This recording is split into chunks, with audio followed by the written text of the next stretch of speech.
Hey YouTube, it's Auntie Mickey.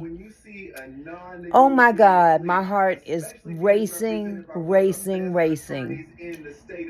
Oh my God. So today was the proceedings, additional proceedings to YSL. Three individuals had already pleaded out. Two said no. We ain't pleading out nothing. We gonna stand trial, which left standing one individual, Young Thug. And everybody was saying, well, why is he not, why is he not just standing and going to trial? Finishing out this trial. He's winning this case. Not necessarily. However, there were two strong points that he would not agree to. I will not say that YSL is a gang, and I will not say that I participated in gang activity. Those were the things that were holding everything up. The state, they came with their little bullshit. But whatever the case may be, we know that the state of California, the state of Georgia's DA of Fulton County is foul. We know that. Anybody that's watched this trial knows that they have been screwing up from the giddy up on this case. Totally fabricated a lot of evidence, withholding evidence. It's ridiculous. It's ridiculous the way they've behaved. And when this thing is all over, I hope to God the whole doggone panel of them. Well, I won't say all of them because that white boy wasn't too bad. But love has no love. She's Satan, female version of Satan. She need to go. She used to be a judge. It's a shame the way she behaved. Hilton, she has the nerve to be a doggone professor at a university of law. And she's the one that messed up this trial big time when it came down to the last mistrial incident. It was her sloppy work, as the judge told her. I'm trying to help your sloppiness. Well, Judge, you wrong too. So, but the bottom line is this. Thug is going home today. He took a big risk because they could not agree to a plea deal. He would not agree to the special conditions that the state wanted to impose on him. So, against the advice of his attorneys, you could tell with the body language and even the talking amongst them in court, you could see that they didn't agree. But this man stood on faith, and he said, I'm gonna do a plea, and what did they call it? And it's a plea where you go before the judge, and the judge could give you anything. She can give you the maximum. In other words, this wasn't a plea that was agreed upon. It was a non-negotiated plea. That's what it's called. That is the riskiest thing a person can do when they're on the chopping block. When you can't come up with a plea deal with the prosecution, and this is where a lot of people fall into that category of damned if you do, damned if you don't.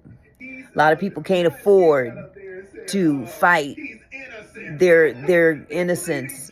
They're forced to take a plea deal because hopefully that's the best that they can get out earlier than they would if they just kept fighting and fighting. And don't forget, it costs money to fight. It costs money. Them attorneys are not free. But I can't go into all the details. I suggest you pull it up on Google and get all the details of what his sentence encompassed.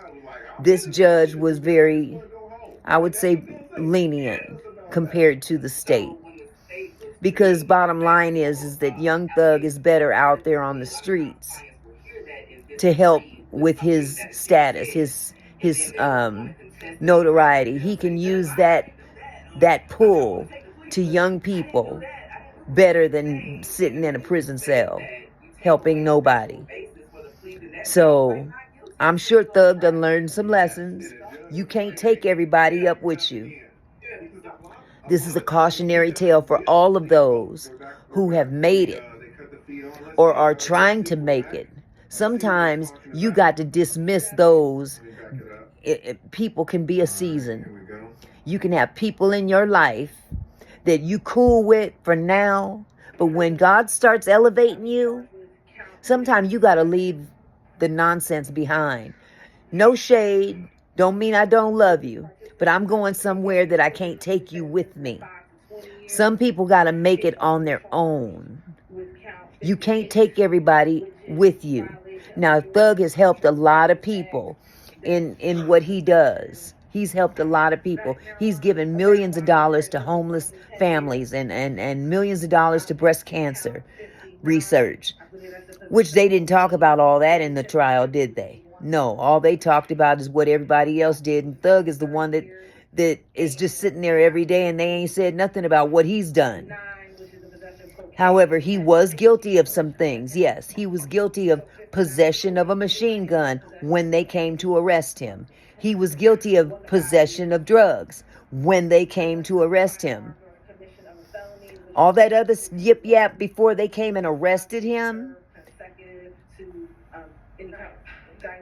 all they had was YSL, a bunch of dudes throwing up YSL, loyal to YSL, but YSL is also the name of his record deal, his record company.